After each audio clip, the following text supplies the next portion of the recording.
Number 10. Clifford Olson. The beast of British Columbia. Clifford Robert Olson Jr. remains one of Canada's most notorious and reviled serial killers, a predator whose brutal murder spree during the early 1980s shattered the illusion of safety in British Columbia's tranquil communities and forever changed how Canadians viewed child safety and criminal justice. Born on January 1, 1940, in Vancouver, Olson exhibited troubling behavioral patterns from childhood, progressing from petty theft and fraud to increasingly violent offenses throughout his youth and early adulthood. By the time he reached his 40s, Olson had accumulated an extensive criminal record spanning nearly 3 decades, with more than 94 convictions including armed robbery, sexual assault, and fraud, spending much of his adult life cycling in and out of prison facilities across British Columbia. Despite this alarming history and the warnings from correctional staff who deemed him a dangerous offender, Olson was repeatedly released back into society, where he would ultimately commit crimes so heinous they would rank among the worst in Canadian history. Between November 1980 and July 1981, Olson embarked on a calculated killing spree that claimed the lives of 11 young victims, ranging in age from 9 to 18 years old, targeting vulnerable children and teenagers in the lower mainland region of British Columbia with methodical precision. His modus operandi involved approaching young people under various pretenses, offering them money for small jobs, rides to their destinations, or employment opportunities, exploiting their trust and innocence before driving them to isolated locations where he would sexually assault and murder them. The victims included Christine Weller, a 12-year-old girl whose body was found near Agassiz in December 1980, followed by Colleen Degnaud, 13, and Darren Johnsrud, 16, whose remains were discovered in April 1981. As spring turned to summer, the pace of Olson's killing accelerated dramatically, with 7 more victims falling prey to his predations between April and July 1981, including Sandra Wolfsteiner, Ada Court, Simon Partington, Judy Kozma, Raymond King, Sig Runaround, and Terry Lynn Carson, each child or teenager stolen from their families and subjected to horrific final hours before their lives were brutally extinguished. The investigation into these disappearances initially struggled to connect the cases, with various police jurisdictions working separately on what appeared to be isolated missing persons reports. But patterns began to emerge as the bodies were discovered and similarities in the victimology and circumstances became apparent. Olson's eventual capture came partly through his own recklessness and partly through determined police work, as he came under surveillance following suspicious behavior and his proximity to several of the victims before their disappearances. On August 12, 1981, police arrested Olson after he picked up 2 female hitchhikers while under surveillance, and though he was initially charged with other offenses, investigators began to suspect his involvement in the string of murders plaguing the region. What followed was one of the most controversial aspects of Canadian criminal justice history, as Olson, through his wife Joan, negotiated what became known as the cash for bodies deal, wherein he agreed to provide information leading to the recovery of the victims' remains in exchange for $100,000 to be held in trust for his wife and infant son. This arrangement, approved by the Attorney General's office, sparked intense public outrage and ethical debates about whether the government should pay criminals for information, but authorities justified the decision by emphasizing the need to bring closure to grieving families who deserve to know what happened to their children and to recover their remains for proper burial. Olson led police to the burial sites of 6 victims whose bodies had not yet been discovered,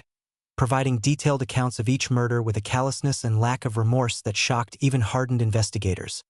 often smiling and joking as he recounted the torture and deaths of children. His trial began in January 1982, and despite his defense team's attempts to suggest diminished capacity, the evidence against Olson was overwhelming, including his own confessions, physical evidence linking him to the victims, and witness testimony placing him with several children shortly before they disappeared. On January 14, 1982, Olson pleaded guilty to 11 counts of first-degree murder, sparing the victims' families the trauma of a lengthy trial but also denying them the opportunity to hear full testimony about what their loved ones endured. He was sentenced to 11 concurrent life sentences with no possibility of parole for 25 years, the maximum sentence available under Canadian law at that time, and was designated a dangerous offender, ensuring he would remain incarcerated for the rest of his natural life. Throughout his decades in prison, Olson proved himself to be a manipulative and attention-seeking individual who repeatedly tormented victims' families through letters, phone calls, and media interviews, boasting about his crimes and suggesting he had killed more victims than those for which he was convicted. He applied for parole multiple times despite having no realistic chance of release, using each hearing as an opportunity to relive his crimes and inflict further pain on those who had lost loved ones, demonstrating a profound lack of humanity that reinforced society's view of him as irredeemably evil. The Olsen case had far-reaching implications for Canadian law enforcement and criminal justice policy, leading to improved coordination between police jurisdictions in tracking serial offenses, enhanced training in serial crime investigation, reforms to dangerous offender designations, and the eventual elimination of the faint hope clause that had allowed convicted murderers to apply for early parole review after 15 years. Clifford Olson died of cancer on September 30, 2011, while incarcerated at a Quebec prison, taking whatever additional secrets he may have held to his grave. But his legacy of horror continues to resonate in Canadian consciousness as a stark reminder of the predators who walk among us and the importance of protecting society's most vulnerable members from those who would do them harm. Number 9. Bernardo and Karla Homolka. The Ken and Barbie Killers. The case of Bernardo and Karla Homolka represents one of the most disturbing examples of collaborative homicide in Canadian criminal history. A nightmare coupling of two individuals whose twisted relationship resulted in the sexual assault, torture, and murder of multiple young women in southern Ontario during the early 1990s, shocking the nation with its depravity and forever changing how Canada viewed female accomplices in violent crime. Paul Kenneth Bernardo was born on August 27, 1964, in Scarborough, Ontario, into a family marked by dysfunction and secrets, later learning that the man he believed to be his father was not his biological parent, a revelation that some psychologists theorized contributed to his development of narcissistic and antisocial personality traits. Despite his troubled home life, Bernardo presented a charming exterior, excelling academically and socially, earning a degree in commerce from the University of Toronto while simultaneously beginning a secret life as a serial rapist in the Scarborough area. Between May 1987 and May 1990, Bernardo committed at least 14 sexual assaults against young women in Scarborough, earning him the moniker the Scarborough Rapist, attacking victims in their homes or on the street with increasing violence and brutality, though police struggled to identify the perpetrator despite having DNA samples and detailed victim descriptions. In October 1987, Bernardo met 17-year-old Karla Leanne Homolka at a restaurant in Scarborough, and the two quickly became romantically involved, bonding over their shared sexual interests and fantasies that grew progressively darker and more deviant as their relationship intensified. Homolka, born on May 4, 1970, in Port Credit, Ontario, appeared to be a typical middle-class teenager working as a veterinary assistant, but beneath her wholesome exterior lay a willingness to participate in and facilitate horrific crimes to please her controlling partner. The couple's descent into murder began in December 1990 when Homolka, wanting to give Bernardo a special Christmas present and knowing he was obsessed with her younger sister's virginity, drugged 15-year-old Tammy Homolka with animal tranquilizers stolen from her workplace, allowing Bernardo to rape the unconscious teenager while Karla participated and videotaped the assault. Tragically, Tammy choked on her own vomit during the assault and died despite attempts to revive her, with the couple staging the scene to make her death appear accidental, successfully deceiving investigators and Tammy's parents, who believed their daughter had simply had too much to drink during the Christmas holidays. Rather than deterring the couple, Tammy's death seemed to embolden them, and they began actively hunting for other victims to fulfill their escalating fantasies. On June 15, 1991, 14-year-old Leslie Mahaffey was abducted after being locked out of her Burlington home following a night out with friends, encountering Bernardo, who forced her into his car at knife point and drove her to the house he shared with Homolka in nearby St. Catharines. Over the next 24 hours, Mahaffey was subjected to repeated sexual assaults, torture, and humiliation, all videotaped by the couple, before Bernardo strangled her to death when they decided she posed too great a risk as a witness who could identify them. In a particularly gruesome disposal method, Bernardo dismembered Mahaffey's body, encased the parts in concrete blocks, and dumped them in Lake Gibson, where they were discovered 2 weeks later by a man on a fishing trip, though her identity remained unknown for several days until dental records confirmed the worst fears of her family. Less than 2 weeks after disposing of Mahaffey's remains, on June 29, 1991, Bernardo and Karla Homolka were married in a lavish ceremony at a historic church in Niagara-on-the-Lake, with Homolka wearing an elegant gown and the couple presenting the image of young love to their 200 guests.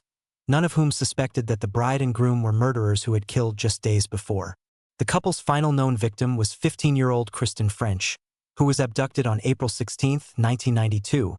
from a church parking lot in St. Catharines in broad daylight as she walked home from school,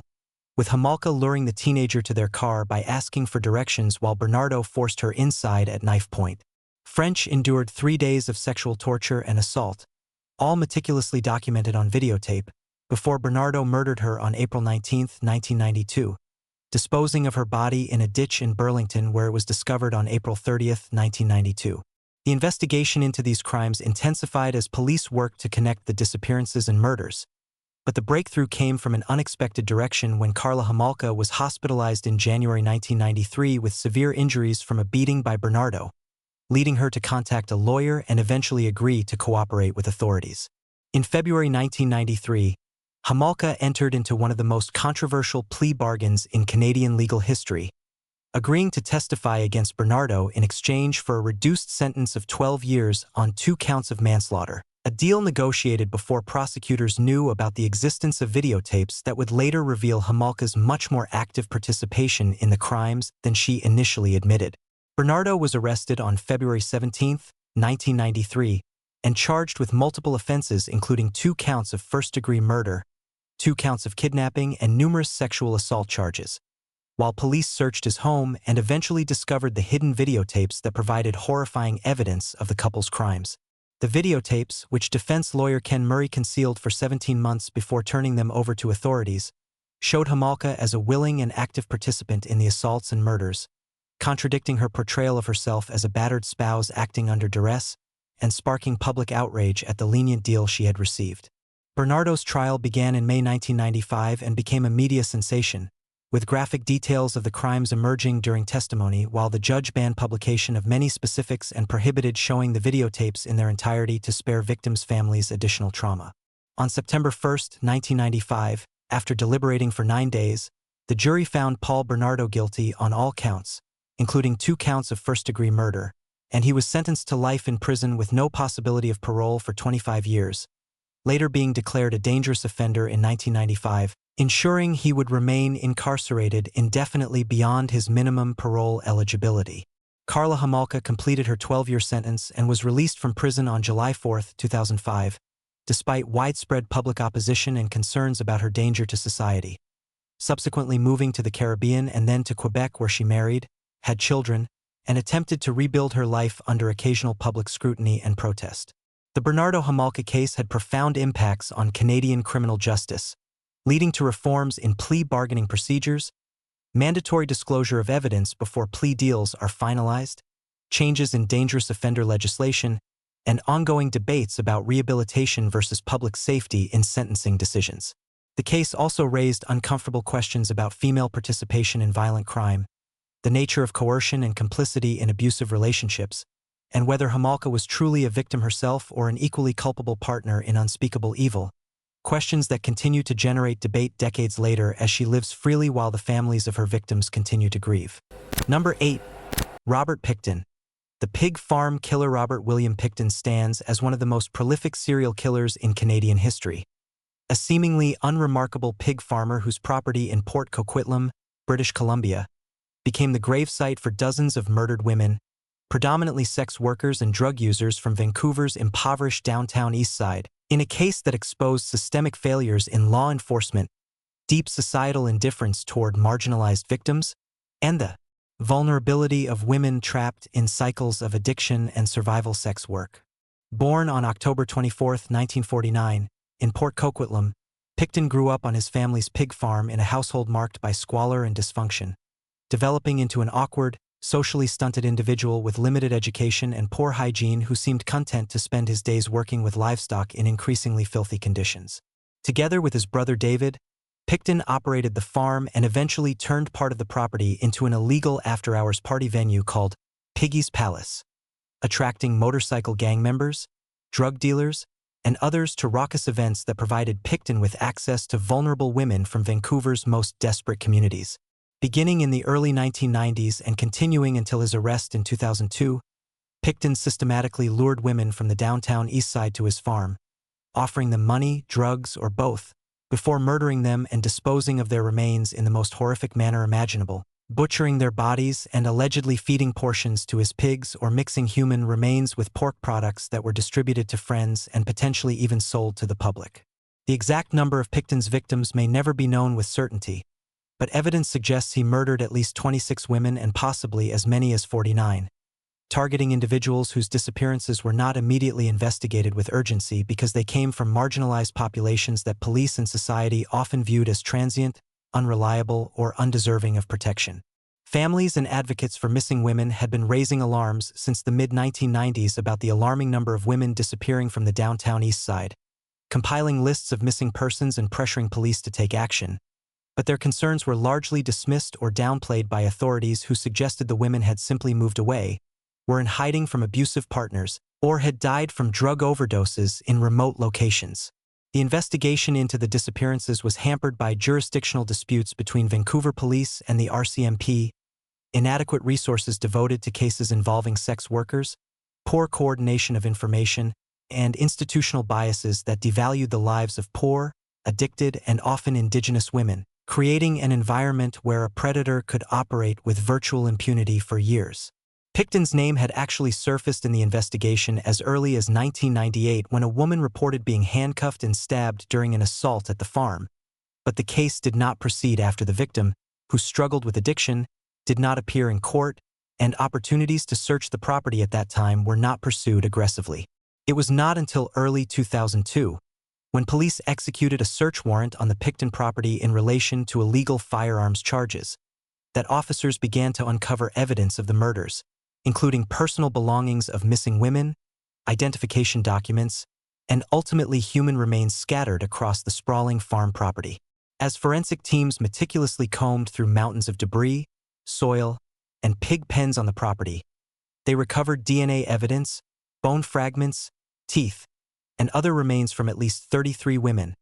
painstakingly identifying victims through DNA analysis and dental records while investigators came to understand the full scope of the horror that had unfolded over more than a decade. The forensic investigation at the Pickton farm became one of the largest and most complex in Canadian history,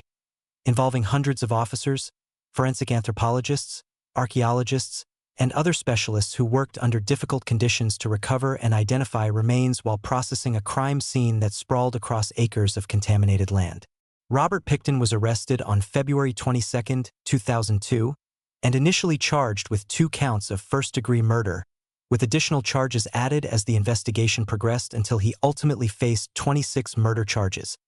though the decision was made to proceed initially with only 6 charges to ensure a more manageable trial. His trial began in January 2007 and lasted nearly a year, becoming one of the longest and most expensive criminal proceedings in Canadian history, with prosecutors presenting overwhelming physical evidence linking Pickton to the victims, including DNA recovered from the farm, personal belongings of the murdered women found in his trailer and other buildings, and testimony from witnesses about his access to the victims and his suspicious behavior. Perhaps most damning was evidence that included a recorded jailhouse conversation in which Pickton allegedly told an undercover officer that he had killed 49 women and wanted to make it 50, demonstrating his pride in his crimes and his view of the victims as less than human. On December 9, 2007, the jury found Robert Pickton guilty of 6 counts of second-degree murder rather than first-degree, a verdict that disappointed many who felt the evidence clearly showed premeditation and planning. Though the judge imposed the maximum sentence of life in prison with no possibility of parole for 25 years, with the Crown subsequently staying the remaining 20 charges to avoid a lengthy appeals process while preserving the option to reinstate them if necessary. The Pickton case prompted multiple public inquiries and investigations into the systemic failures that allowed the murders to continue undetected for so long, with particular focus on police handling of missing persons cases, discrimination against sex workers and Indigenous women, inadequate coordination between law enforcement agencies, and broader social failures to protect vulnerable populations. The Missing Women Commission of Inquiry, conducted between 2011 and 2012, heard testimony from families, survivors, police officials, and experts,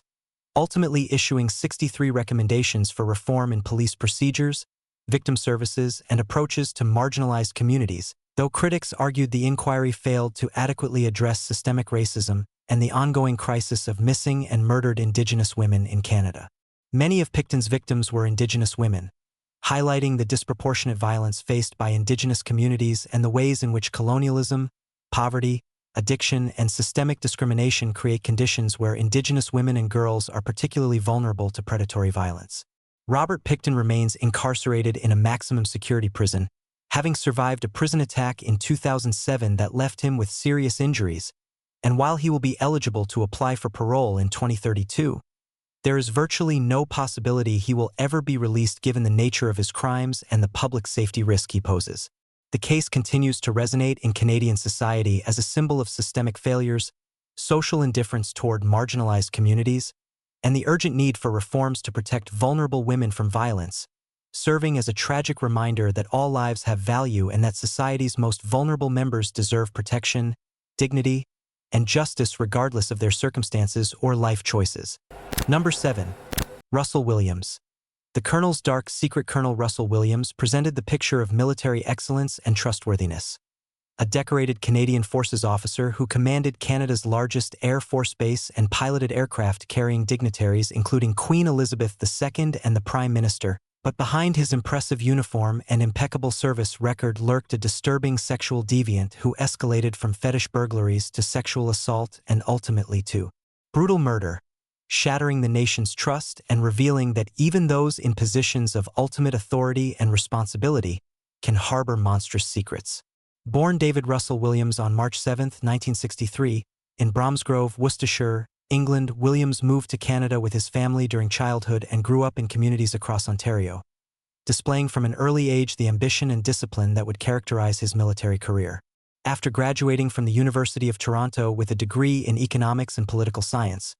Williams joined the Canadian Forces in 1987, training as a pilot and rapidly advancing through the ranks due to his competence, leadership abilities, and seemingly irreproachable character. By 2004, Williams had achieved the rank of colonel and was appointed commander of CFB Trenton, Canada's busiest Air Force base and a critical hub for military transport operations, earning respect from subordinates and superiors alike for his professionalism and dedication to duty. Williams married Mary Elizabeth Harriman in 1991, and the couple maintained what appeared to be a stable, successful marriage, purchasing a home in the Ottawa suburb of Westboro and a cottage in the small town of Tweed, Ontario, where Williams would eventually commit his most serious crimes. Unknown to his colleagues, subordinates, wife, and friends, Williams was living a hidden life of increasingly deviant sexual behavior that began with fetish burglaries targeting the homes of women and girls in neighborhoods near his residences. Beginning in September 2007, Williams broke into homes in the Ottawa area and later near his cottage in Tweed, stealing lingerie, underwear, and other intimate garments belonging to females ranging from young girls to adult women,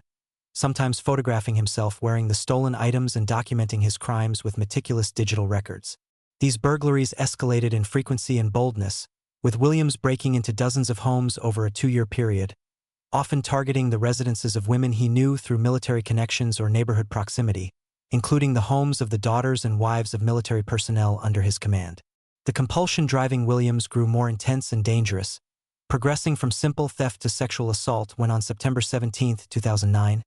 he broke into the home of a woman in Tweed, waited for her to return, and then attacked her in her bedroom, binding her with duct tape and sexually assaulting her during a prolonged ordeal lasting several hours while photographing his victim and taking videos of the assault. Less than 3 months later, on November 28, 2009, Williams struck again in Tweed, breaking into another woman's home and subjecting her to an even more brutal sexual assault that lasted throughout the night, during which he photographed and filmed his victim extensively,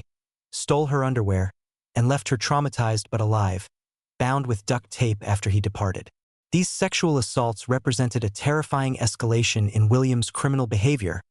but even more horrific crimes were to come as his violence spiraled beyond his ability to control. On November 28, 2009, the same day as his second sexual assault, Williams murdered 37-year-old Corporal Marie-France Comeau, a flight attendant who served under his command at CFB Trenton, breaking into her home in Brighton, Ontario, while she was present, attacking her, sexually assaulting her, and ultimately killing her through a combination of strangulation and suffocation, documenting the entire ordeal through photographs and videos that would later provide irrefutable evidence of his guilt. Less than 3 months after murdering Comeau, Williams committed his final known crime when on January 28, 2010, he abducted 27-year-old Jessica Lloyd from her home in Belleville, Ontario, forcing her into his vehicle and driving her to his cottage in Tweed where he held her captive, sexually assaulted her repeatedly over the course of an entire day, photographed and filmed her suffering, and then murdered her before disposing of her body in a wooded area near his cottage where she was discovered days later. The investigation into these crimes intensified after Lloyd's disappearance, with Ontario Provincial Police conducting a canvassing operation in the vicinity of her home, checking vehicle tire tracks found near the residence against those of vehicles driven by local residents. On February 4, 2010, detectives asked Williams to come to the OPP detachment in Smiths Falls for what they described as a routine interview about his vehicle, which had been spotted in the area during the relevant time frame, though investigators already suspected him based on the tire track evidence and other circumstantial factors. During a masterful interrogation lasting approximately 10 hours, Detective Staff Sergeant Jim Smith employed strategic psychological techniques to break down Williams' defenses,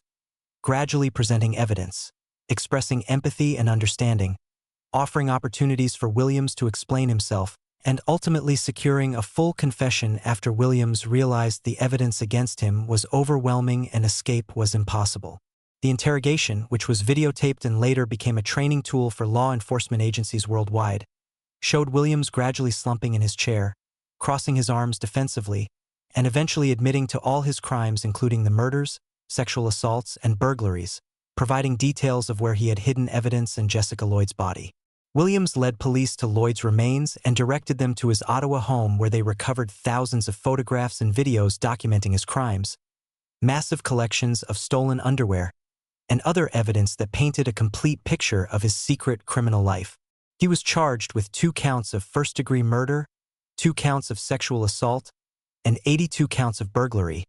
facing the full weight of the criminal justice system that he had once protected through his military service. Williams pleaded guilty to all charges on October 18, 2010, sparing his victims and their families the trauma of a trial, and was sentenced to 2 concurrent life sentences with no possibility of parole for 25 years, along with additional sentences for the sexual assaults and burglaries, effectively ensuring he would spend the rest of his life in prison. The Canadian forces moved swiftly to strip Williams of his rank, decorations, and military standing, removing his photographs from CFB Trenton, revoking his commission, and ensuring he would be remembered not as a decorated officer but as a disgrace to the uniform he had worn. Williams' wife, Mary Elizabeth Harriman, divorced him and settled lawsuits brought by his victims, selling the couple's Ottawa home and attempting to rebuild her life while grappling with the incomprehensible reality that the man she had lived with and trusted was a murderer and sexual predator. The Williams case sent shockwaves through Canadian society and the military establishment, raising disturbing questions about how someone could maintain such a successful public persona while committing horrific crimes, whether any warning signs were missed, and what the case revealed about the capacity for compartmentalization and deception in seemingly normal individuals. Russell Williams remains incarcerated in a Quebec maximum security prison, having been assaulted by fellow inmates and reportedly suffering injuries, serving his life sentences while his victims' families continue to cope with the trauma he inflicted and society grapples with the unsettling truth that monsters can hide behind the most respectable facades, wearing uniforms of honor while committing acts of ultimate dishonor in the darkness. Number 6. Bruce MacArthur. The landscaper's killing fields. Bruce MacArthur, a self-employed landscaper and photographer living in Toronto, concealed a murderous secret for years while moving through the city's gay community, ultimately revealed as a serial killer who murdered at least 8 men between 2010 and 2017, dismembering their bodies and hiding remains in planters at properties where he worked, in a case that exposed failures in police investigation of missing persons from marginalized communities and raised painful questions about prejudice, victim prioritization, and the vulnerability of immigrants and LGBTQ individuals. Born on October 8, 1951, in Lindsay, Ontario, MacArthur grew up in a rural farming community before eventually moving to Toronto where he married, had 2 children, and worked in sales positions before his marriage ended in the late 1990s, when he came out as gay and began exploring his identity within Toronto's LGBTQ community. MacArthur reinvented himself as a self-employed landscaper with a client base in Toronto's affluent neighborhoods, using his access to properties to maintain gardens and outdoor spaces. work that would later provide him with the perfect locations to hide evidence of his crimes. He was also active in Toronto's gay village, using dating apps and websites to meet men, presenting himself as a friendly, romantic partner while concealing violent tendencies that had manifested in a 2003 incident when he was convicted of assault with a weapon after attacking a man with a pipe following a sexual encounter, a conviction that resulted in probation but should have served as a warning about his capacity for violence. MacArthur's known victims were predominantly men from marginalized communities within Toronto's LGBTQ population, many of them immigrants, refugees, or men of Middle Eastern or South Asian descent. Individuals whose disappearances might not be immediately noticed or aggressively investigated due to complex family situations, immigration concerns, or marginalization within both their ethnic communities and broader society. His first confirmed victim was Skandraj Navratnam, a 40-year-old man who disappeared from Toronto's gay village in September 2010 and whose remains were later found in a planter at a property where MacArthur worked, followed by Abdulbasir Faizi, who vanished in December 2010, and Majid Kayhan, who disappeared in 2012, all three men from Toronto's LGBTQ community whose disappearances were investigated as missing persons cases but not initially connected or treated as potential homicides. Between 2015 and 2017, MacArthur's killing accelerated with the murders of Sarush Mahmoodi, Dean Lisowick, Salim Eason, Andrew Kinsman, and Karushna Kumar Kanagaratnam, each man meeting MacArthur through social connections, dating apps, or chance encounters in the gay village before being lured to his apartment or other locations where MacArthur would kill them, dismember their bodies, and dispose of the remains in planters at client properties across Toronto. The investigation into these disappearances was initially fragmented and inadequate, with police failing to connect the cases or recognize a pattern despite concerns raised by community members and activists who suspected a serial killer was targeting gay men in the village, concerns that echoed historical cases of violence against LGBTQ individuals and long-standing tensions between the community and law enforcement. In 2012 and 2013, Project Houston was launched to investigate the disappearances of Navratnam, Faizi, and Kayhan. But police concluded there was no evidence of foul play and suggested the men may have simply left Toronto, a finding that frustrated families and community advocates who felt the investigation was inadequate and that police were not taking the disappearances seriously because the victims were gay men from immigrant communities. When Andrew Kinsman disappeared in June 2017, his friends and community members immediately raised alarms, knowing that Kinsman was a well-connected, visible member of the community who would not simply vanish without contact, and their advocacy helped push police to take the case more seriously and eventually establish Project Prism to investigate his disappearance and possible connections to earlier cases. Detectives reviewing Kinsman's social media and dating app activity identified Bruce MacArthur as one of the last people to have contact with him, and surveillance of MacArthur revealed suspicious behavior including visits to storage facilities and the transport of large planters, leading investigators to obtain search warrants for his apartment and storage locker. On January 18, 2018, police arrested Bruce MacArthur moments before he was about to kill another victim who was already restrained in MacArthur's apartment, preventing what would have been his 9th known murder, and immediately began searching his residence, storage locker, and vehicles for evidence. The investigation quickly expanded to properties where MacArthur had worked as a landscaper, with forensic teams excavating planters, gardens, and soil in backyards across Toronto, recovering human remains that had been dismembered and hidden in multiple locations. In the planter excavations at a property on Mallory Crescent in Toronto's Leaside neighborhood, police discovered the remains of 7 victims, carefully hidden in the soil among plants that MacArthur had maintained as part of his landscaping work, a macabre discovery that horrified the property owners who had unknowingly hired a serial killer to beautify their gardens. As the investigation progressed, police identified 8 confirmed victims through DNA analysis and other forensic evidence, piecing together the timeline of MacArthur's crimes and documenting his method of killing, dismembering, and disposing of his victims while maintaining his normal life as a landscaper, photographer, and member of the gay community. Detectives also recovered a USB drive containing folders of photographs MacArthur had taken of his victims,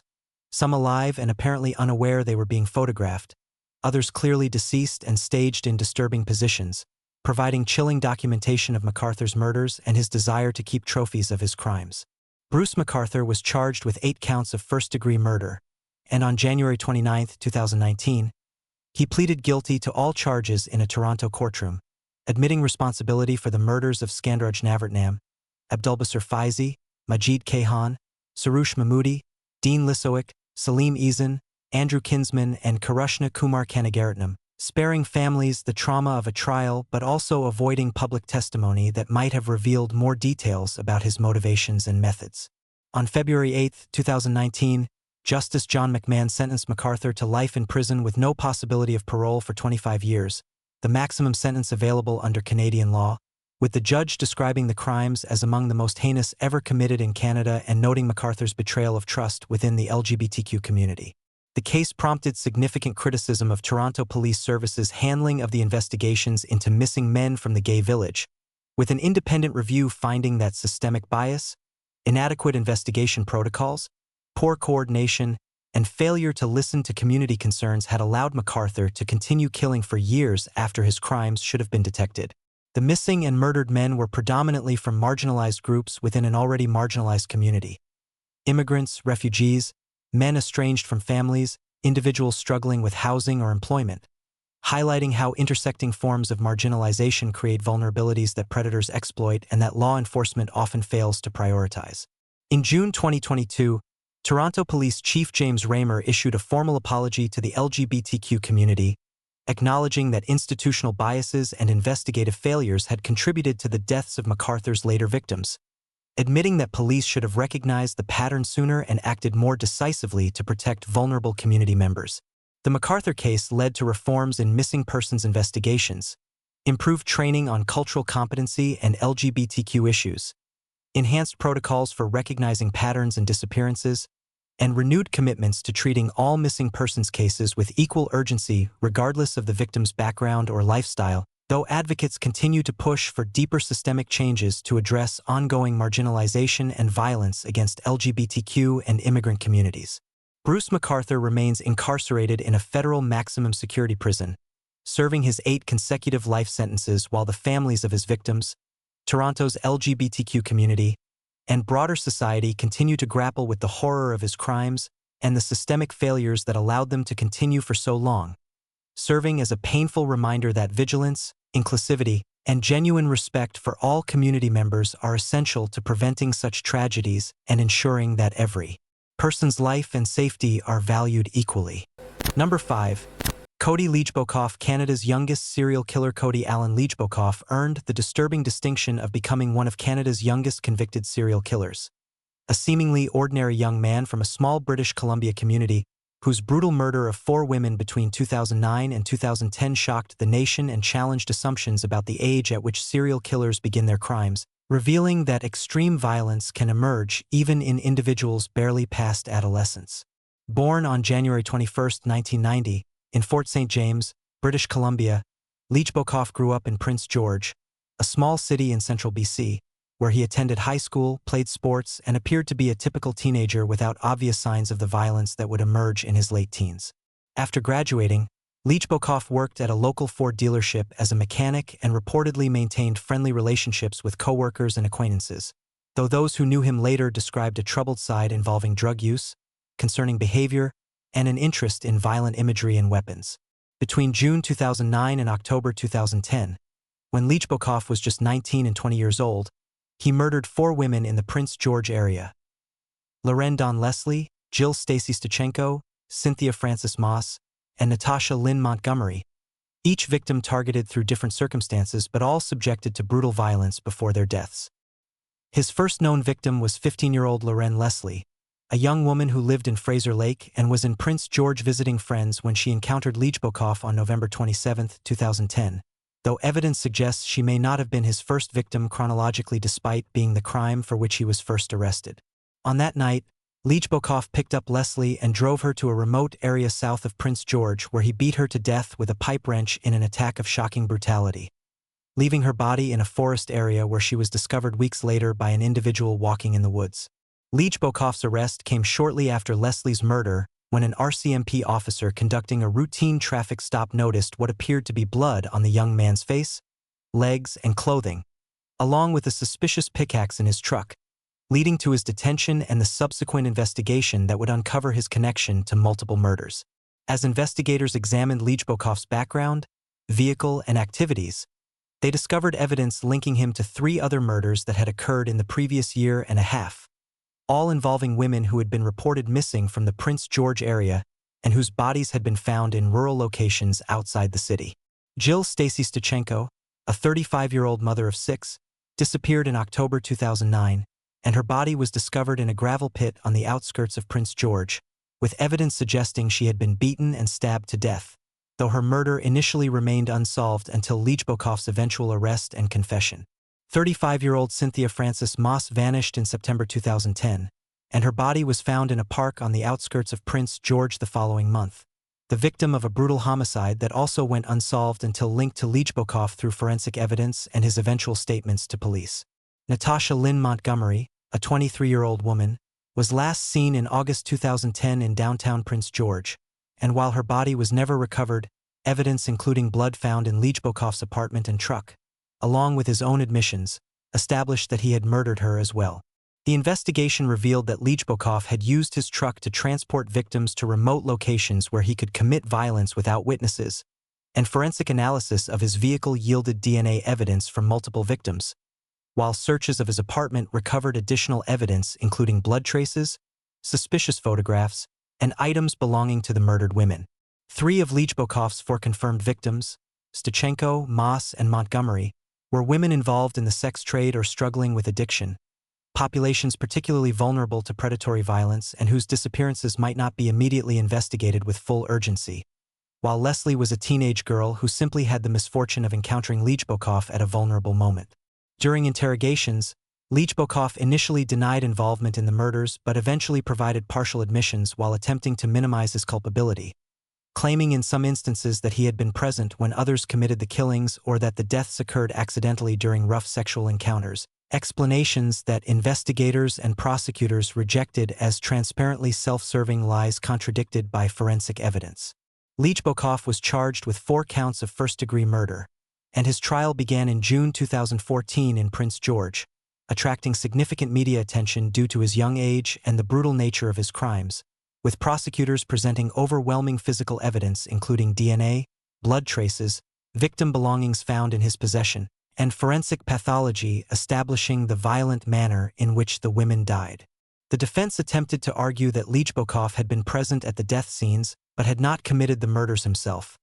suggesting that others were responsible or that he merely helped dispose of bodies, but this theory crumbled under the weight of forensic evidence and expert testimony establishing that Legebokoff's DNA and the victim's DNA were found in combinations and locations that could only be explained by his direct participation in the killings. On September 11, 2014, after deliberating for approximately 15 hours over 2 days, the jury found Cody Legebokoff guilty on all 4 counts of first-degree murder, convicting him of killing Leslie, Stachenko, Moss, and Montgomery, making him one of the youngest serial killers ever convicted in Canadian history at just 24 years old. Justice Glenn Parrott sentenced Legebokoff to life in prison with no possibility of parole for 25 years, meaning he will not be eligible to apply for parole until 2035 when he is 45 years old, though many believe he should never be released given the calculated nature of his crimes and the risk he poses to public safety. The case raised disturbing questions about whether Legebokoff's crimes truly began with the murders for which he was convicted or whether there might be additional unknown victims, given that serial killers rarely begin with murder and typically have a history of escalating violence, though no additional victims have been definitively linked to him despite ongoing investigation into unsolved disappearances in the region. Legebokoff's youth at the time of his crimes challenged common assumptions about serial killers, who are typically thought to begin their murder sprees in their late 20s or 30s after a long period of fantasy development and escalating criminal behavior, though criminologists note that while rare, some offenders do begin killing in their late teens or early 20s, particularly those with severe personality disorders, lack of empathy, and poor impulse control. The fact that 3 of his victims were involved in the sex trade linked Legebokoff's crimes to the broader crisis of missing and murdered women along British Columbia's Highway of Tears and in communities across northern BC, where Indigenous women and women involved in survival sex work face disproportionate risks of violence and murder, often with inadequate police response or public attention. Victim impact statements presented during Legebokoff's sentencing hearing revealed the profound devastation his crimes caused to the families of the murdered women, with parents, siblings, children, and friends describing the permanent holes left in their lives and their ongoing struggles with grief, anger, and trauma, while also emphasizing that despite struggles with addiction or involvement in sex work, their loved ones were valued human beings who deserved protection and whose deaths deserved justice. Cody Legebokoff remains incarcerated in a federal maximum security prison, serving his life sentences while representing a chilling example of how extreme violence can manifest in very young offenders, challenging society to identify warning signs earlier, provide interventions that might prevent escalation to homicide, and ensure that all potential victims, particularly marginalized women, receive adequate protection regardless of their life circumstances or the prejudices that might otherwise devalue their safety in the eyes of law enforcement or the public. Number 4. Allan Legere, the monster of the Miramichi. Allan Joseph Legere, forever known as the Monster of the Miramichi, terrorized communities in New Brunswick during a reign of terror in 1989 that included murder, sexual assault, arson, and robbery, becoming one of Canada's most notorious criminals and the first person in the country to be convicted partially on the basis of DNA evidence, while demonstrating extraordinary cunning and ruthlessness that kept an entire region in a state of fear for months. Born on February 13, 1948, in Moncton, New Brunswick, Legere exhibited violent and antisocial tendencies from an early age, accumulating an extensive criminal record throughout his youth and adulthood with convictions for theft, assault, weapons offenses, and other violent crimes that marked him as a dangerous individual long before his most notorious offenses. By 1986, Legere was serving time in prison for previous offenses when he became involved in the horrific murder of John Glendenning, an elderly shopkeeper in Black River Bridge, New Brunswick, during a robbery gone wrong,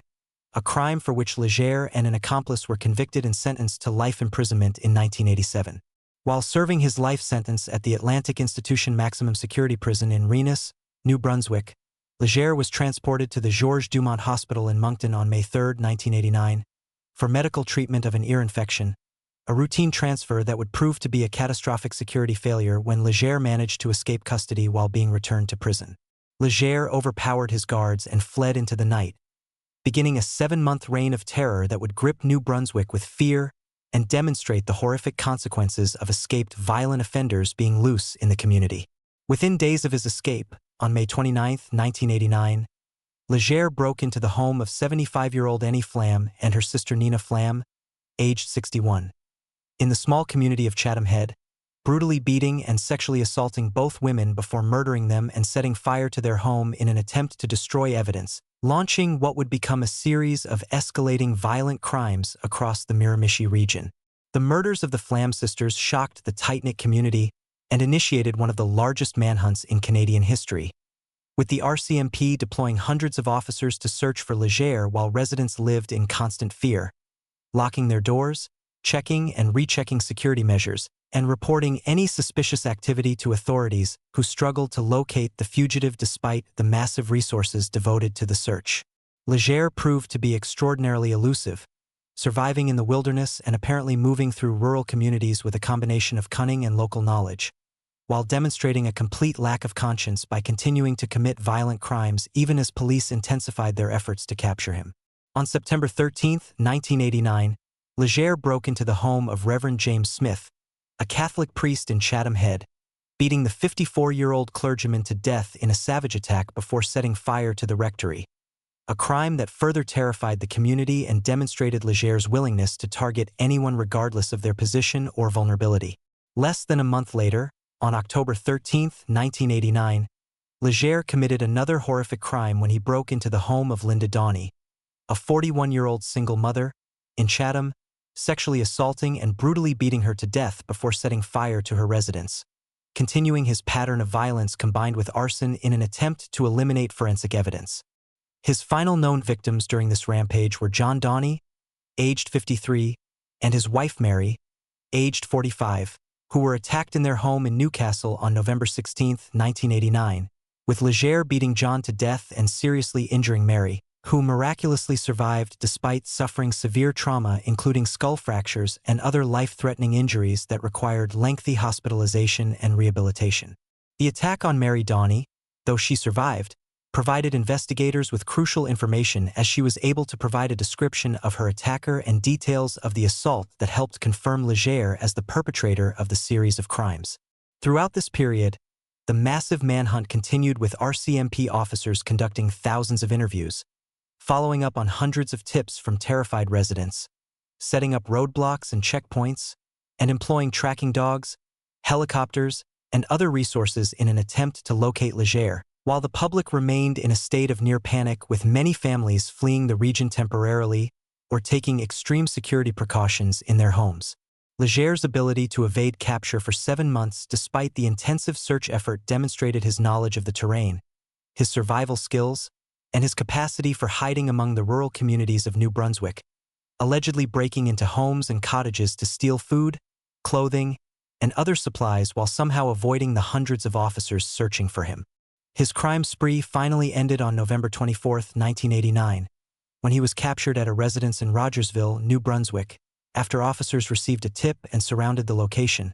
arresting him without incident and ending the months of terror that had paralyzed the Miramichi region. Legere was charged with 4 counts of murder, multiple counts of sexual assault, arson, and other offenses, with prosecutors building an overwhelming case using traditional forensic evidence along with groundbreaking DNA analysis that would prove crucial to his conviction. His trial began in August 1991 in Burton, New Brunswick, with extraordinary security measures in place including shackles, armed guards, and special courtroom modifications to prevent any escape attempt, while prosecutors methodically presented evidence including DNA recovered from the crime scenes that matched Legere's genetic profile,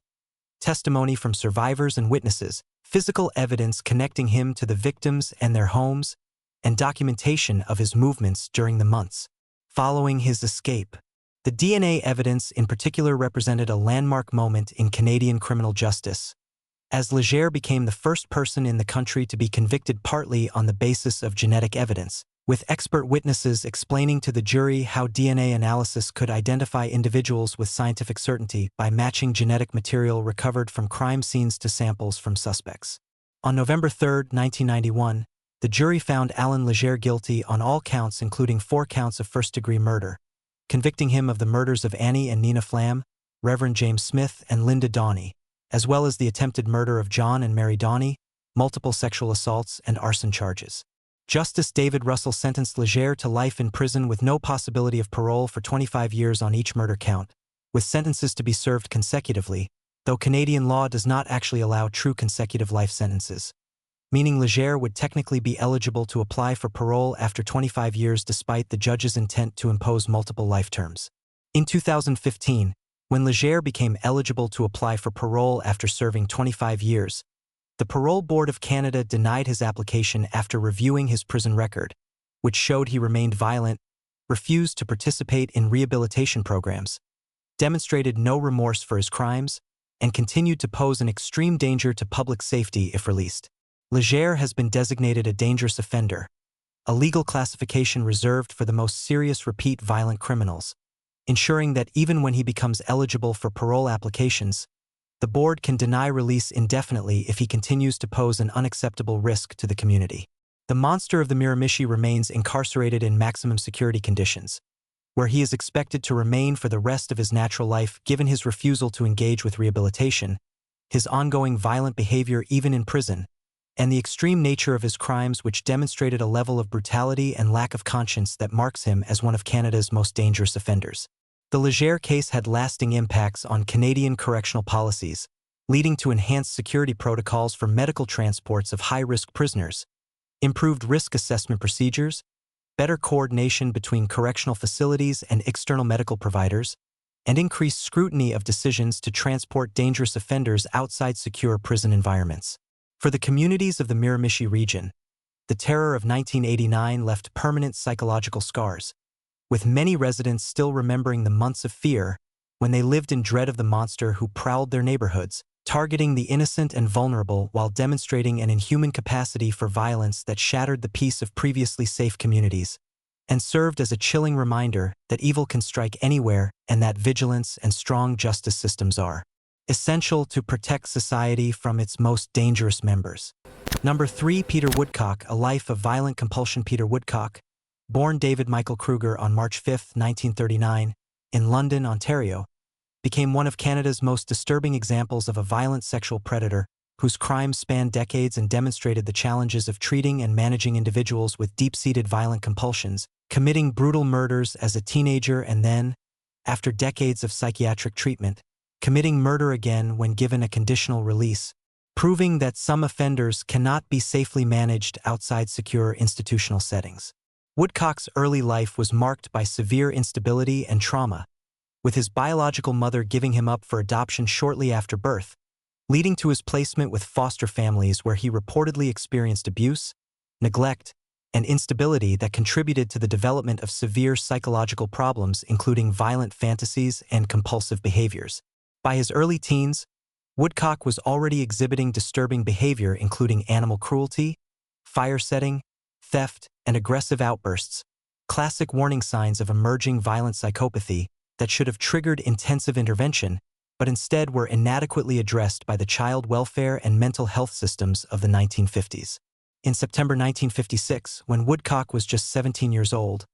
he committed his first known murder, luring 7-year-old Wayne Millett to a secluded area of Toronto Island with the promise of showing him a snake, before beating the child to death with a rock in a sexually motivated attack that demonstrated the violent compulsions that would define Woodcock's psychopathology. Less than 3 months later, in November 1956, Woodcock struck again, approaching 9-year-old Gary Morris at a Toronto playground, convincing the boy to come with him to a wooded area where Woodcock sexually assaulted and strangled him, disposing of the body in a manner that suggested he was refining his methods and becoming more confident in his ability to lure, kill, and evade detection. Within weeks, in January 1957, Woodcock committed his third murder, targeting 4-year-old Carol Voice, who was playing near her home in Toronto's West End, luring the little girl away with promises of treats before sexually assaulting her, strangling her with a rope, and leaving her body hidden under debris in a vacant lot where she was discovered the following day. The murders of 3 young children within a 4-month period created understandable panic in Toronto, with parents keeping children under close supervision and police conducting an intensive investigation to identify the killer who was preying on the city's most vulnerable victims. Woodcock's arrest came after police noticed inconsistencies in statements he gave during routine questioning of youth in the areas where the murders occurred, leading to more intensive interrogation during which the 17-year-old eventually confessed to all 3 killings, providing disturbing details about his compulsions, fantasies, and the planning that went into each attack. Given his age and the psychiatric evaluations that diagnosed him with severe mental illness and sexual deviation, Woodcock was found not criminally responsible by reason of insanity and committed indefinitely to the Oak Ridge Division of the Penetanguishene Mental Health Center, a maximum security psychiatric facility for violent offenders in Ontario, where he would spend the next 35 years receiving treatment and being assessed for potential release. During his decades at Oak Ridge, Woodcock participated in various controversial treatment programs including the Social Therapy Unit, an experimental program that employed unconventional methods including intensive group therapy, psychedelic drugs, and other techniques now widely criticized as harmful and ineffective, though at the time they represented attempts to treat violent offenders whose conditions were poorly understood. Despite the lack of evidence that Woodcock had been successfully treated or that his violent compulsions had diminished, psychiatric professionals and review boards gradually moved toward the opinion that he could be safely managed in the community with appropriate supervision and structure,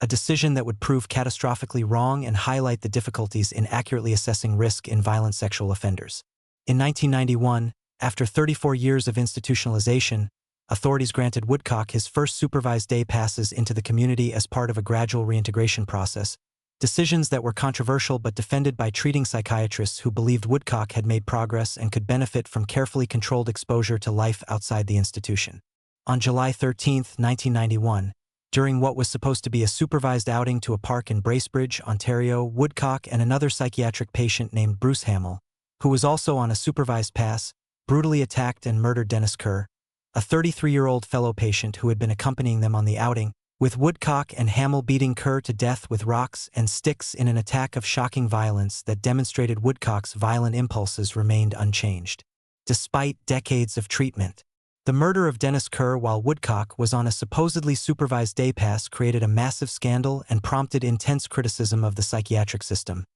The review board processes that had approved Woodcock's passes, and the judgment of mental health professionals who had advocated for his gradual release despite his history of child murder and lack of genuine evidence that his violent compulsions had been resolved. Woodcock was charged with first-degree murder in Kerr's death, tried in criminal court rather than being returned to indefinite psychiatric detention, and convicted in 1992, receiving a life sentence with no possibility of parole for 25 years, effectively ending any prospect that he would ever be released from secure custody. The case prompted significant reforms to the Ontario Review Board system for managing patients held under findings of not criminally responsible, including enhanced risk assessment protocols, more conservative approaches to granting privileges and day passes, better supervision requirements, and greater consideration for public safety concerns when evaluating potential release or community integration for violent offenders. Woodcock's case became a cautionary tale about the limits of psychiatric treatment for certain violent offenders, the challenges of predicting future violence even after years of institutional treatment, and the tragic consequences that can result when optimistic assessments of rehabilitation override concerns about public safety and historical patterns of violence. Mental health and criminal justice experts have studied Woodcock's case extensively to understand what went wrong in his treatment and risk assessment, with many concluding that his deep-seated violent sexual compulsions, established in childhood and reinforced through his initial murders, were never truly amenable to treatment and that his superficial cooperation with programs masked an unchanged capacity and willingness to commit violence when opportunity arose. Peter Woodcock, who legally changed his name to David Michael Kruger while institutionalized, died on March 5, 2010, his 71st birthday, while still serving his life sentence for Dennis Kerr's murder, never having experienced life in free society as an adult and leaving behind a legacy of destroyed lives and important lessons about the management of violent offenders. The families of his childhood victims, Wayne Millett, Gary Morris, and Carol Voice, endured decades of additional trauma as they watched Woodcock receive treatment, privileges, and opportunities for release despite having taken their children's lives, while Dennis Kerr's family suffered the unique agony of knowing that their loved one died because authorities failed to properly assess the risk posed by a known child killer. Woodcock's crimes and the system failures surrounding his case continue to inform Canadian approaches to managing dangerous offenders found not criminally responsible, serving as a permanent reminder that some individuals pose risks that cannot be adequately mitigated through treatment alone, and that public safety must remain the paramount concern when making decisions about the conditional release of violent offenders, regardless of how much time has passed or how much purported progress has been made in institutional settings. Number 2. Marc Lepine. The École Polytechnique massacre on December 6, 1989. Marc Lepine committed one of the most horrific mass murders in Canadian history when he entered the École Polytechnique engineering school at the University of Montreal armed with a rifle and a specific intention to kill women, ultimately murdering 14 female students and injuring 14 others in an attack motivated by virulent misogyny and hatred of feminism, forever changing Canadian society's understanding of gender-based violence and inspiring lasting efforts to prevent violence against women while sparking contentious debates about gun control, mental health, and the societal factors that breed violent hatred. Born Gamal Rodrigue Lias Garbai on October 26, 1964, in Montreal to an Algerian father and French-Canadian mother, the boy who would become Marc Lepine grew up in a household marked by domestic violence, with his father reportedly being abusive toward both his mother and the children, creating a traumatic environment that contributed to the development of his psychological problems and deep-seated resentment toward women. After his parents divorced when he was 7, Garbai, his mother, and his sister moved frequently while his mother struggled financially, and the young boy increasingly exhibited behavioral and academic problems, struggling to connect with peers and developing an introverted, angry personality marked by resentment and grandiose fantasies. In his late teens, Garbai legally changed his name to Marc Lepine, rejecting his father's surname and his Algerian heritage, and attempted to build a new identity, but he continued to struggle academically and professionally, applying unsuccessfully to the École Polytechnique engineering program and the Canadian Forces, rejections that he interpreted through a lens of victimization and blamed on affirmative action policies that he believed gave unfair advantages to women and minorities. Lepine increasingly isolated himself from society, developing an obsessive hatred of feminists whom he blamed for his personal failures and for what he perceived as the unjust advancement of women in traditionally male fields like engineering and military service, spending hours alone in his apartment dwelling on resentments and apparently planning the attack that would allow him to exact revenge against the women he believed had destroyed his life and society. On the afternoon of December 6, 1989, Lepine entered the École Polytechnique building carrying a semi-automatic rifle and additional ammunition, wearing a hunting vest and armed with a clear plan to target female students in the engineering school where he felt he had been unfairly rejected. Shortly after 5 p.m., Lepine entered a second-floor classroom where a class was in progress, ordering the approximately 60 students to stop working and dividing the room by gender, commanding all male students to leave while he forced the 9 female students to remain. When students initially hesitated, believing this might be some kind of prank, Lepine fired shots into the ceiling and repeated his commands, making clear this was a deadly serious situation, before delivering a brief statement blaming feminists for ruining his life and then opening fire on the women in the classroom, killing 6 and wounding 3 others in a matter of seconds. Lepine then moved through the building's corridors and other classrooms, specifically targeting women while ignoring or stepping over male victims who tried to intervene, demonstrating that his attack was not random violence but a calculated assault on women specifically because of their gender and their presence in an engineering program. In the cafeteria on the first floor, Lepine fired on students who were eating and studying, killing 3 more women, before moving to a third-floor classroom where he shot 4 additional women who were working on a project, continuing his rampage through the building while police began to arrive and evacuations were attempted amid chaos and confusion. Lepine's final murders occurred in another third-floor classroom where he found students hiding and taking cover, killing 1 more woman before turning his weapon on himself and committing suicide, ending the 20-minute massacre that had left 14 women dead, 14 others injured, and an entire nation traumatized. The victims of Lepine's attack were Genevieve Bergeron, Helene Colgan, Natalie Croteau, Barbara Daigneault, Anne-Marie Edward, Maud Haviernick, Barbara Klux-Niquitijuix, Maurice Lagunier, Maurice Leclerc, Anne-Marie Lemay, Sonia Pelletier, Michelle Richard,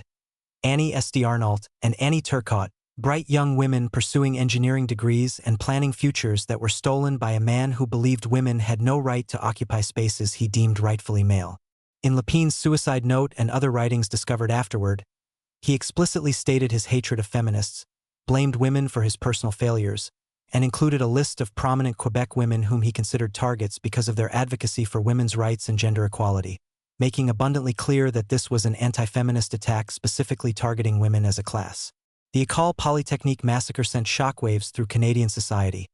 prompting intense national mourning and reflection on violence against women, gender equality, gun control, and the warning signs of violent misogyny that had apparently been missed in Lepine's background and behavior. In the immediate aftermath, there was considerable debate about whether to characterize the attack as a gender-based hate crime or simply as the actions of a mentally disturbed individual,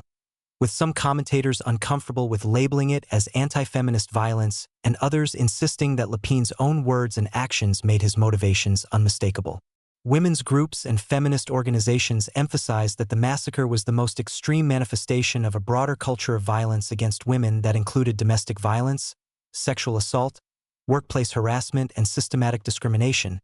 using the tragedy to advocate for comprehensive approaches to preventing gender-based violence and addressing the societal attitudes that enable it. The Canadian government and Parliament responded to the massacre with various initiatives including stricter gun control legislation,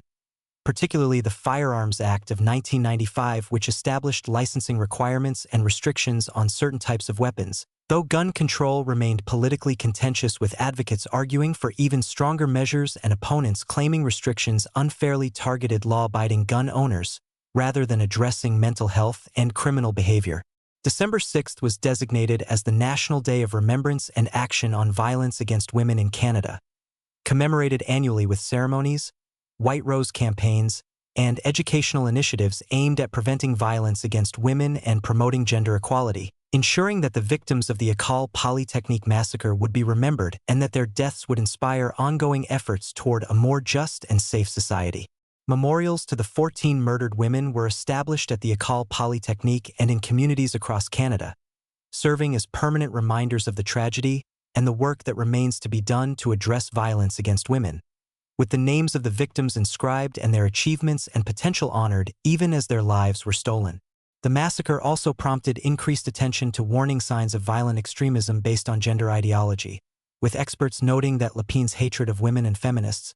his sense of victimization and entitlement, his social isolation, and his access to weapons represented risk factors that in combination should have triggered intervention, though the systems to identify and respond to such warning signs were inadequate in 1989 and arguably remain insufficient today. In subsequent decades, the rise of online misogynist subcultures, incel ideology, and violent rhetoric targeting feminists and women has created renewed concern about the potential for attacks similar to the École Polytechnique massacre, with several mass killers in North America explicitly citing Lepine as an inspiration and embracing similar ideologies of male victimization and hatred of women, demonstrating that the forces that drove his violence persist and require ongoing vigilance and intervention. The legacy of Marc Lepine and his victims remains deeply embedded in Canadian consciousness, serving as both a memorial to 14 bright young women whose lives and potential were stolen, and as a call to action to address the root causes of violence against women, challenging society to confront misogyny, support gender equality, strengthen violence prevention systems, and ensure that no ideology of hatred is ever allowed to normalize or justify violence against any group of people. While recognizing that creating truly safe and equal society requires sustained commitment, resources, and willingness to address uncomfortable truths about persistent patterns of discrimination and violence that continue to threaten women's safety and equality. Number 1. Clifford Robert Olsen Jr. Additional context and the Beast's final years. Returning to examine Clifford Olsen more deeply, it is essential to understand not just the horror of his crimes but also the systemic failures that allowed him to operate, the psychological profile that made him one of Canada's most dangerous predators, and the lasting impact his crimes had on Canadian criminal justice, victim services, and public consciousness regarding child safety and the management of dangerous offenders. Olsen's case represents a watershed moment in Canadian crime history, marking the transition from a more innocent era when child abductions and serial murder were considered primarily American problems to a sobering recognition that such horrors could and did happen in Canadian communities, forcing a national reckoning with the reality of predatory violence and the need for more sophisticated approaches to protecting children and managing violent criminals. The circumstances that allowed Olsen to commit 11 murders despite his extensive criminal record and multiple encounters with the justice system raised profound questions about parole practices, information sharing between correctional facilities and police agencies, risk assessment procedures, and the tendency of the system to repeatedly give violent offenders additional chances despite clear evidence they posed ongoing dangers to public safety. Olsen's manipulative personality and his ability to present himself as a reformed individual seeking to build a better life repeatedly convinced parole boards and correctional officials to grant him release from prison, despite warnings from correctional officers and psychologists who recognized him as a dangerous psychopath likely to reoffend violently, demonstrating how inadequate risk assessment tools and overly optimistic beliefs about rehabilitation could result in tragic consequences. During his decades in prison following his 1982 conviction, Olsen proved himself to be one of the most despicable inmates in Canadian penal history, not content merely to serve his sentence but instead deliberately torturing victims' families through letters, phone calls, and interviews in which he boasted about his crimes, provided graphic details of the children's suffering, and claimed to have committed additional murders for which he was never charged, using every opportunity for attention to inflict fresh wounds on those who had already suffered unimaginable losses. His behavior in prison included filing numerous frivolous lawsuits against the correctional system, demanding special privileges, threatening staff and other inmates, and generally proving himself to be incorrigible, manipulative, and utterly lacking in remorse or any capacity for genuine human empathy or connection. The controversial cash for bodies arrangement that allowed Olsen to receive payment for information about his victims' burial locations remained a source of bitter controversy throughout his imprisonment, with many Canadians viewing it as a despicable capitulation to a monster's greed and a betrayal of justice principles, while others acknowledged the desperate need of families to recover their children's remains and argued that pragmatic decisions sometimes require accepting unpalatable compromises to achieve essential humanitarian outcomes. Olsen attempted to use his notoriety to his advantage on multiple occasions, offering to provide information about unsolved murders in exchange for various concessions, creating situations where investigators had to carefully weigh whether his information might be valuable against the risk of rewarding and encouraging his attention-seeking behavior and the pain that engaging with him would cause to victims' families. His applications for early parole and his attempts to have his dangerous offender designation reviewed consistently failed, with parole boards citing his absolute lack of remorse, his continued glorification of his crimes, his ongoing attempts to manipulate and control situations, and the unanimous opinion of psychological assessments that he remained an extreme danger who would certainly commit additional violent crimes if ever released. Throughout his imprisonment, Olsen maintained correspondence with various individuals, some of whom seemed to develop disturbing fascinations with him, a phenomenon that highlighted concerning aspects of serial killer fandom and the ways some people become inappropriately attracted to or interested in notorious criminals, creating ethical dilemmas about media coverage, public access to inmates, and the fine line between legitimate true crime interest and unhealthy glorification of violence. The Olsen case fundamentally changed Canadian approaches to several aspects of criminal justice, including the creation of specialized major crimes units trained in serial offense investigation, enhanced protocols for sharing information between jurisdictions when patterns of crimes might indicate serial offending, reforms to dangerous offender legislation to ensure violent predators could be held indefinitely beyond their minimum parole eligibility dates,